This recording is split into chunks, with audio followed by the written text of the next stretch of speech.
Hello, everybody. My name is Eric, and someone commented a few days ago that my VMs were missing their usual lane wallpaper. So I went and fixed that. But it's a good thing I just did that by downloading a static image, because as we're about to see, there have been two separate incidents this week involving malware and anime wallpapers. So let's take a look. So, first of all, the more scary one happened on Steam, which has turned into a malware goldmine in recent months. This was discovered by Kaspersky Research originally. Uh, these malicious wallpapers were found on the Steam game, not really game, wallpaper engine. Now we can go here and we can see this is a live wallpaper engine. So what it does, it lets you have, instead of just a static desktop background, you can have one that's animated or does something cool. I mean, it can pretty much be, as we can see here, a bit of a red, like, you see that exe, it can pretty much be any program, including games. Now, this is a perfectly legitimate tool, and you can create some really cool results.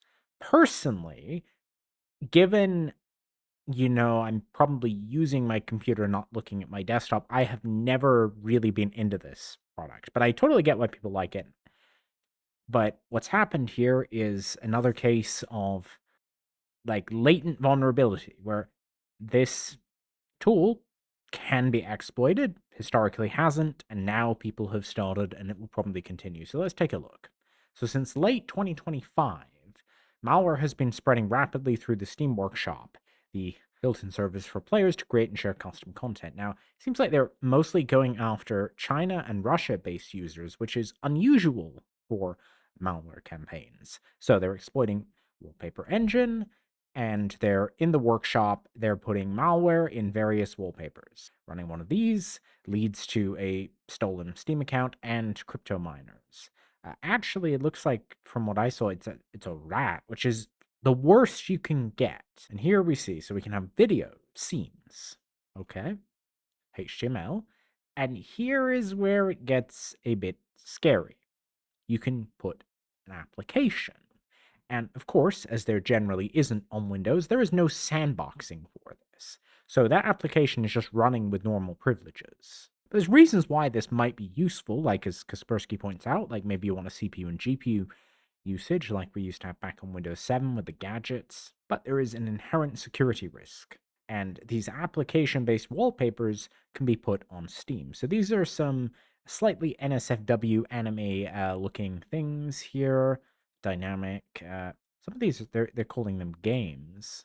We can see. Note the description here is all in Russian, further showing that's a major target region. We can see, okay. And this looks kind of like a visual novel of some sort. And this one looks like a full-blown, I don't even know what kind of game that is. Kaspersky Labs analyzed, and they found two separate things. An archive containing the wallpaper along with the malware. There was EXEs, DLLs, and malicious scripts. In other cases, attackers hid the malware in a password-protected archive. Either the victim was tricked, okay, or a script handled it automatically. They would hide it in plain sight, either in the archive's name or inside a JSON. That to me seems like a really weird and convoluted way of shipping malware. The main reason why an encrypted archive is good is that it might stop automated scanning. I'm not sure if there's automated scanning on Steam. I would start to hope there is, but there probably isn't for workshop items, so that could have been a way of trying to circumvent that. So here we have an infected game wallpaper. Now we have this very interesting pose with a main screen of the wallpaper. Yes, it looks completely harmless. The built-in game works, and it apparently everything works as it should, which is interesting. Now we've got a Trojan, which I have sort of seen, and I think AI is playing a factor here, have sort of made a comeback in recent years. It used to be when something would be malware, you download the exe and it wouldn't work, and that would be the end of it. But now we're seeing more of these Trojans. Okay, process tree. We've seen this before. The snaptix.exe in program data, which is now getting right to work.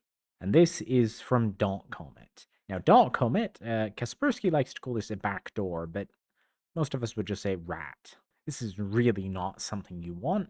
This is an old, I actually didn't even know Comet was still going, but this is an old rat, and it's stealing and sending everything here. Now, given it's stealing sessions, that would also potentially allow them to go through their friends list and possibly try and get their friends to try this out as well. Yes, and it directly steals the account credentials from Steam. And they say pretty much every kind of malware has been distributed. Now, miners would make a lot of sense because gamers, same thing we saw with that auto clicker, it's often a great place to target for miners because gamers will be using computers that are going to be more effective. So 89% of the malicious attempts went to China.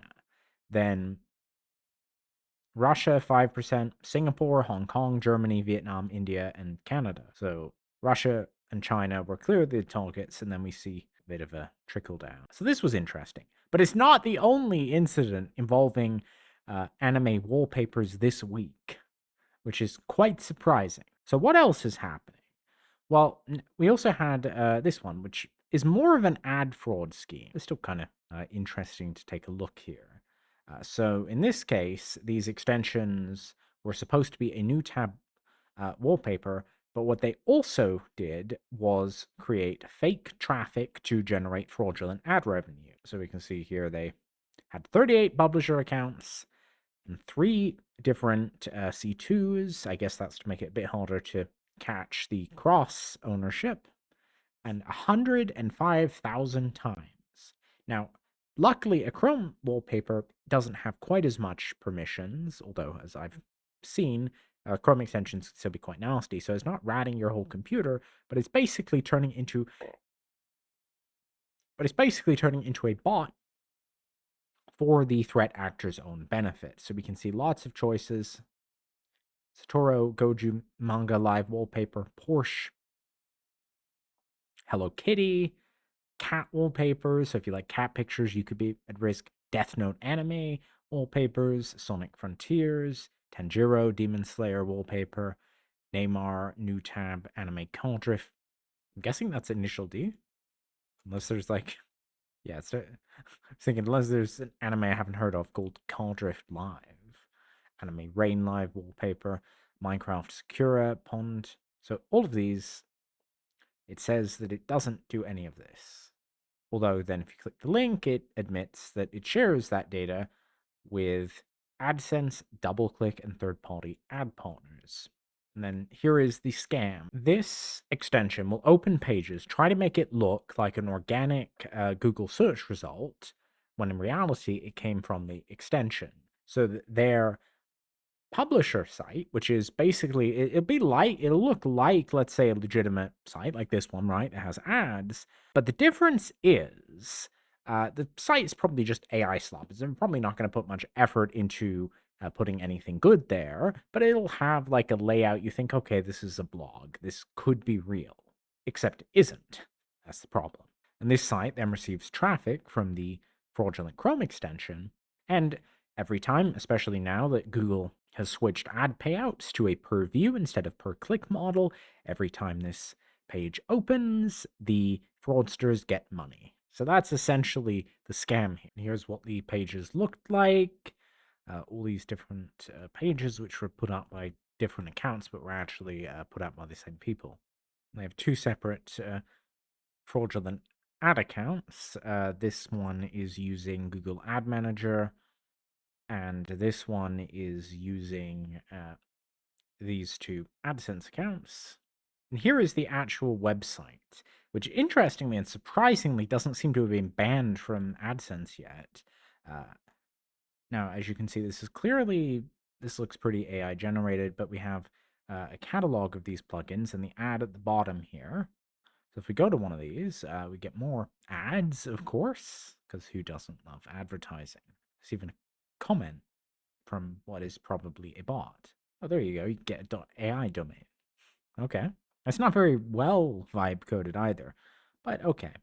And there's just lists of things. And it is, honestly, it's a pretty well fleshed out website. It's not a good website, but they do have like a bunch of content mentioned here. So the extension will view this, pretending to be a search engine, and the ad impressions get paid. So that's essentially the scheme here.